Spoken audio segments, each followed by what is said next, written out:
Үш жіптік оверлок. Мына қараңыз. Үлкендігі көп орын алмайды. Ауыр. Қараңыз. Арнайы өзінің үш жіп ұстағышы бар. Ательеде бұны арнайы тұрғызып қою керек. Ағашқа ма, тақтайға ма. Менде әрі-бері жүргендіктен менде осылай тұрады. Енді қараңыз. Бұл оверлок неге ыңғайлы? Мінекей. Моторы кішкентай. Мінекей, мына ремень, маховикті айналдырып тұратын, тоқ беретін шнуры. Бұл қосымша запчастилер магазинде әрқашанда тауып алуға болады. Оверлок өте жақсы жұмыс істейді. Ешқандай ешері онша сына қоймайды. Ауыр. Енді қараңыз, тіккен кезде неге мен үш түрлі жіп сабақтадым, оны көрсету үшін қай жіп қай жағына қарай барады. Мысалға, бұл матаның беті болып есептелінсін, да? Бет әдемі жағы. Енді оверлоктың дауысы бар. Қараңыз, дауысы қандай. Әрине майлап тұрған дұрыс. Қараңыз. Мінекей, мына жерде мына ағылшынша жазылып тұр, oil деп. Мінекей, міне орындар. Ар жағында бар. Өзі көрсетіп қойған. Қай жерде майлау керек. Мінекей, битсек лапкасы көтеріледі. Енді инесін ауыстырғымыз келсе, мінекей, мынаған шестигранник деген отверткамен бұрап алып, инені салу керек. Бұл оверлоктың инелері қысқа, ұзын емес.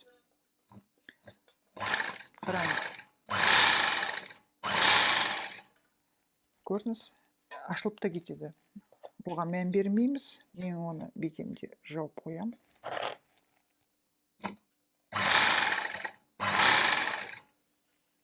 Енді тігіске қараңыз. Көрдіңіз ғой? Мен жақындатайын. Міне қызыл жіп оң жағында тұрған. Міне оң жағында тұрған жіп. Міне осылай. Ортада тұрған сары жіп. Ол астыңғы. Орысша айтқанда мынаны жоғарғы натяжитель дейді. Мынаны астыңғы натяжитель дейді. Енді ал қараймыз. Мына менің жасыл жібім. Осы қызыл мен сарыны ұстап тұр. Міне. Бұл жерде көрінбей тұр, әрине.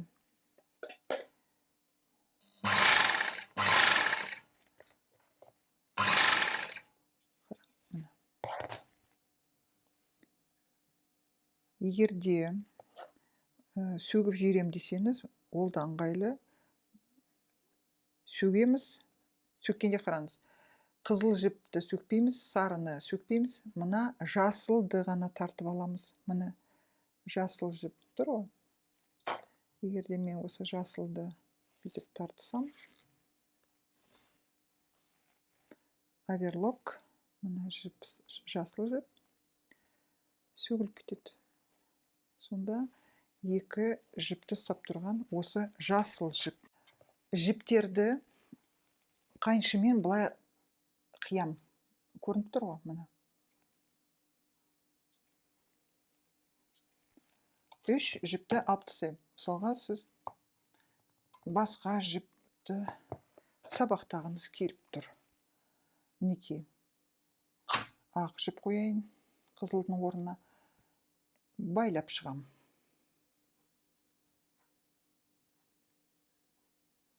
Байлаймыз. Мына байладым. Мына сұр жіпті сары жіптің орнына.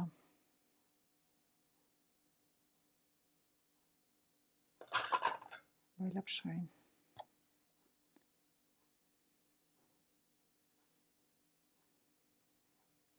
Мына байланды.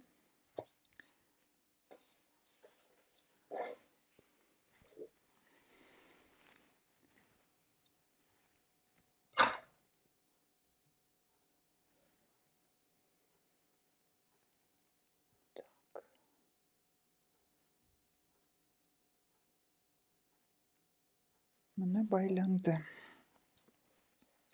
Енді қараңыз.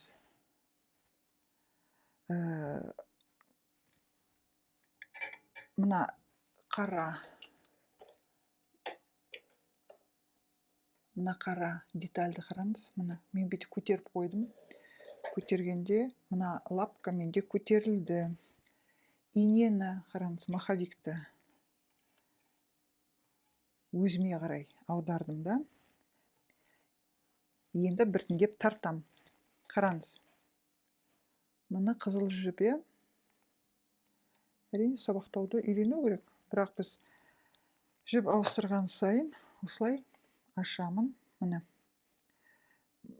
Мына жерде менде натяжитель тұр. Мына жіпті тартып тұратын. Қараңыз. Сол арқылы жаймендеп мына тартамын жіпті.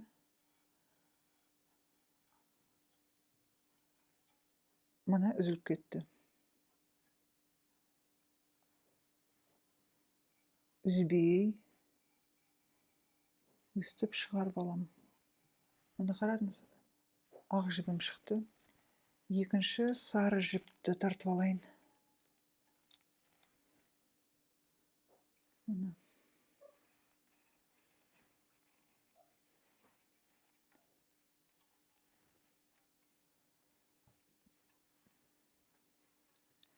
Инеден өте ме, өтпей ме? Қазір қарап жүрейік. Өтпесе, мен пинцетпен шығарып алам оны.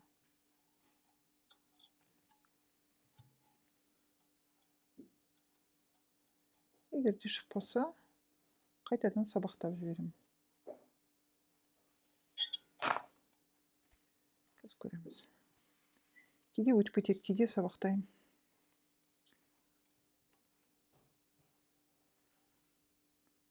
Мына, кейде өтіп кетеді деген осы. Өтіп кетті. Енді маған керек мына үшінші жіп. Үшінші жіп менде жасыл болды, қараңыз. Мына жасыл. Жасыл жіпті тарту үшін мына осы жерден өтеді. О, қараңыз, үзіліп кетті. Ол да болады. Осылай үзіліп те кетеді. Үзілсе, үзіле берсін. Біз оны қазір тауып аламыз, қай жерден үзілгенін. Аха.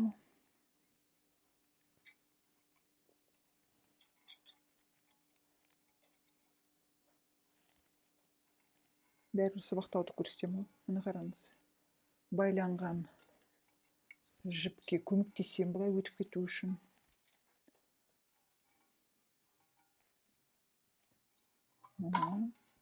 Бірнеше рет отырып сабақтап үйренген дұрыс. Сосын мына байланған жері шықты.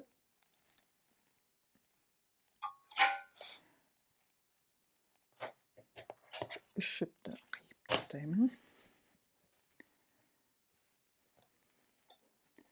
Қайтадан тексеріп жерем. Дұрыс сабақтадым ба? Жіпті өткізгенім дұрыс па?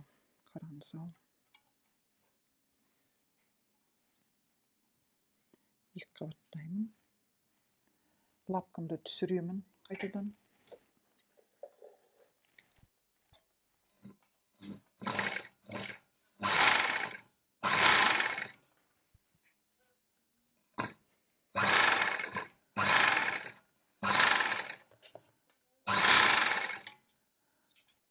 Мана тігіп шықты. Арты, алды. Енді бұны қалай сабақтау керек? Мысалға, сіз бұны қайтадан дұрыстап сабақтау керексіз. Мысалға, жіптері шығып кетті, байқаусызда. Бала үзді. Болады ғой, болады. Жіп үзіліп кетеді. Сондықтан да енді қараңыз, мен не істеймін. Бұны көрсету үшін бірінші мына ақ жіпті қызыл жіппен қайтадан сабақтайын. Көрсетейін. Так, сабақтау үшін тоқталып тастаған. Дұрыс, егер де сіз енді үйреніп жатсаңыз. Мына сіздерге көрін ыңғайлы болу үшін мен осылай жіппен көтеріп қойын. Қараңыз. Бірінші жіпті мына жоғарғы тұрған мына бірінші арнайы орыннан өткіздіреміз де мен жіпті қараңыз екі сабақтадым. Пинцетпен былай ұстап тұрамын да, ал кеттім. Мына жіпті алып тастайын. Бұл жіп жоқ деп есептейік. Мына.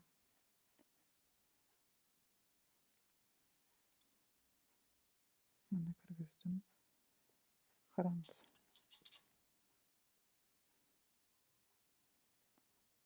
Пинцет ұстап тұрамын. Кіргіздім. Енді мына жерге мұқият қараңыз қалай істейтінімді. Мына астынан пинцетпен кірдім. Мына. Кірдім. Мына саусақпен ұстадым да, қараңыз. Мынаны көрдіңіз ғой, қараңыз. Мына біресе кіреді, біресе шығады. Осыған ілемін. Осылай пинцетті алам да, мына ілдім. Енді осы жіпті мына темірдің екінші жағына өткіздірем. Ол үшін осы екі қабаттап жіберемін. Енді мына шығарып алдым. Көрдік қой? Көрдік. Енді қараңыз. Так, мына жерде мыналардың бәрін алып тастаған дұрыс. Мыналар маған мешать етпеші.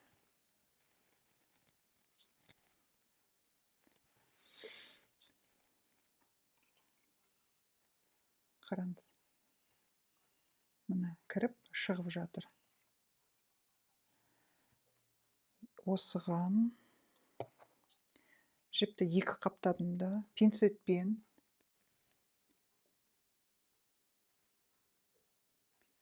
қойып алды.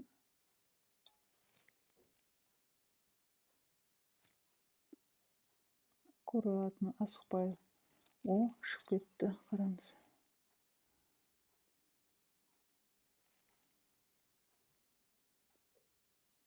Мына шықты басы. Осылай. Енді қараңыз. Оверлокты шамалы бері қояйын. Енді жаңағы жіпті беріп тұратын бері қарай шықты. Көрдіңіз ғой, міне. Ар жағында менің жаңа сабақтаған қызыл жібім. Міне. Осыны осылай шығарып аламын. Жіпті екі қабаттаймын да.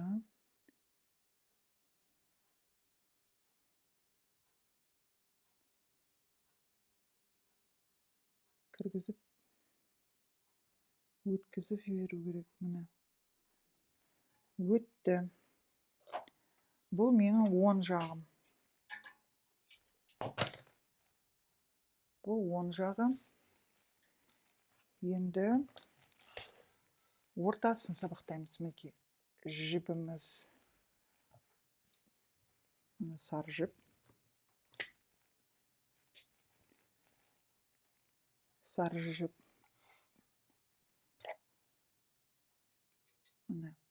Мынау оң жақтағы жіп үшін, мынау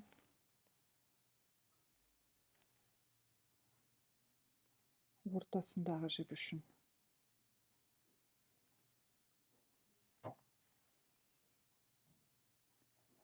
Мына кіргіздім.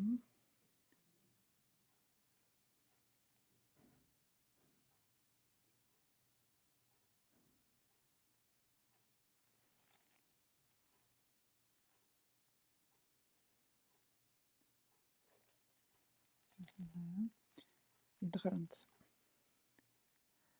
Мінекей жіптің жоғарғы екі барабанның ортасынан өткіздіргеннен кейін міне енді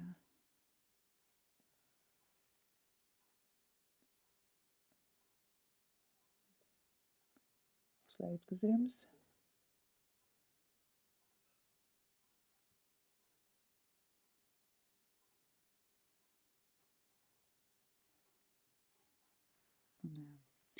Енді ине. Енді сабақтап жібереміз. Міне пинцетпен шығарамын. Екіншісін сабақтадық. Енді үшіншісін. Қараңыз. Мына менің жасыл жібім. Жіпті тартамын бері қарай.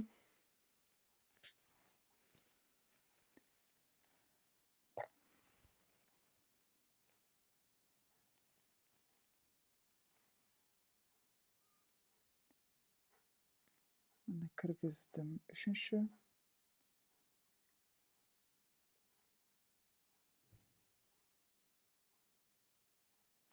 Үшінші жіпті.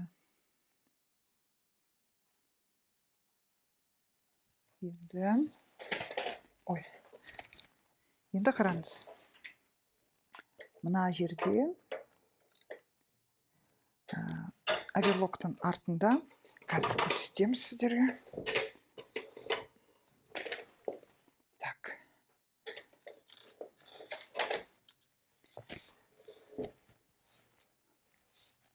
Енді қараңыз. Оверлоктың артын көрсетейін. Қараңыз. Міне артында мына арнайы орыннан бұл өтеді. Осылай. Ал алдыңғы жағынан, давайте алдыңғы жағынан көрсетейін. Бірінші ашамыз. Міне аштық. Енді артынан мына арнайы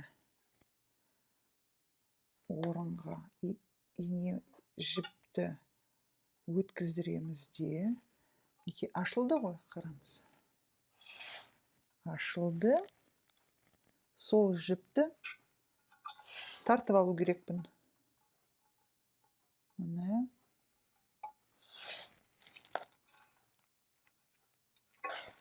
Жіпті тартып алдым, қараңыз. Енді мына жерде, қалай көрсетсем екен, жақындатайын видеоны. Қараңыз. Міне арнайы жіпті өткіздіру үшін, жіп әрі-бері кетіп қалмас үшін, осыған өткіздіру керекпіз. Қазір мен өткіздіріп көрейін артына. Маған дұрыс көрінбей тұр. Так. Міне сондықтан да бұл оверлокты осылай үйренген дұрыс. Мен осылай көрсетіп қойын.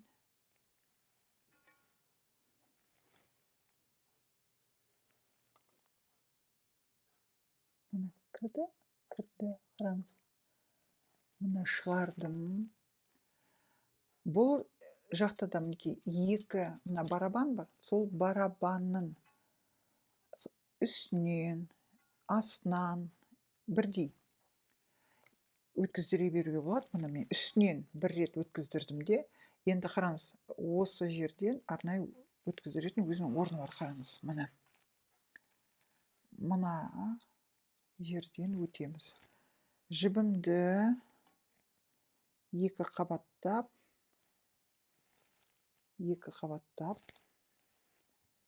мына кіргіздіремін.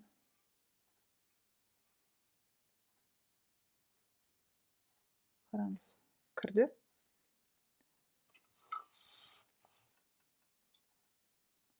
Мына шығардым.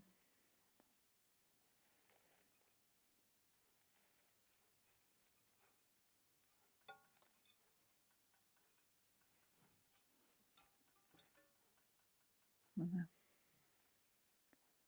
шықты. Ой. Вот мына темірдің артында, ар жағында, мен қазір видеомен оны тауып көрсетейін. Мына қараңыз, видеоны жақындатайық. Мінекей мен оны лакпен белгілеп қойдым. Мына отыр. ол өстіп тұрған крючок. Өстіп тұрған крючок. Сол крючокқа мына жіпті осылай ілу керекпіз, осылай. Өсіп тұрған крючок. Ол ар жағында анау қызыл тұр. Оған қалай кіреміз, қараңыз. Осылай жіпті шамалы ішіне кіргіздіремін, осылай. Пинцетпен бер жағынан міне шығарып аламын бірінші жіпті, бірақ жаңағы анау тұрған ілетін іліндіге бұны іліп алу керекпін. Қараңыз, мына пинцетті ұстап тұрамын да, ар жағынан соған газ іліндіртем. Міне ілдік. Вот кейде оверлок тікпей тұрса, сіз осыны тексеріңіз. Осыған жақсы ілініп тұрма ол. Міне. Енді әрі қарай қараңыз. Міне. Осылай істеген кезде мынау да жіп ілгіш шыға келді. Мен жақындатып көрсетейін. Міне қараңыз. Жіпті екі қабаттап, бірінші осыған іліндіртем.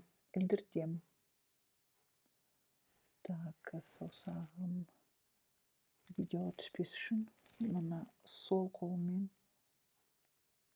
мына ілдім. Көрдік қой? Пинцетпен тартып аламыз. Тарттым.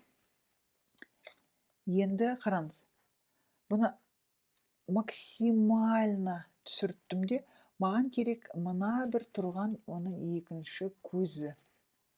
Мінекей, мынау тұр. Сол екінші көзіне осы жіпті кіргіздіру керек. Ол үшін жіпті екі қабаттап жібердім. Міне кірді. Қараңыз. Сол қолдың саусағымен мен оны осылай ұстап тұрамын да, пинцетпен тартып алдым. Міне.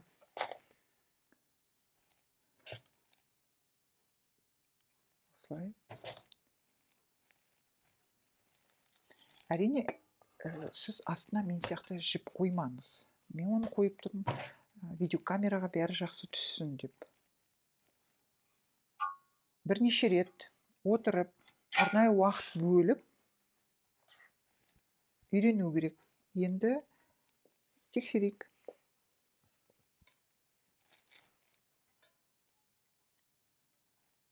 Лапкасын түсіруді ұмытпаймыз. Так, жіп. Қаншама жібі? 3 жіп. Жіптің тұрғанын бәрін тексеруіміз. Осылай бәрі дұрыс тұр ма? Тұр. Тоғын қосамыз. Жіптер жақсы. Бәрі тұрма орнында тұр.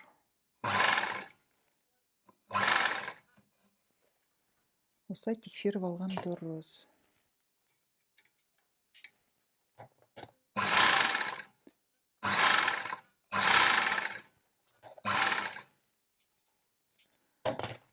Міне, біз қайтадан сабақтап алдық.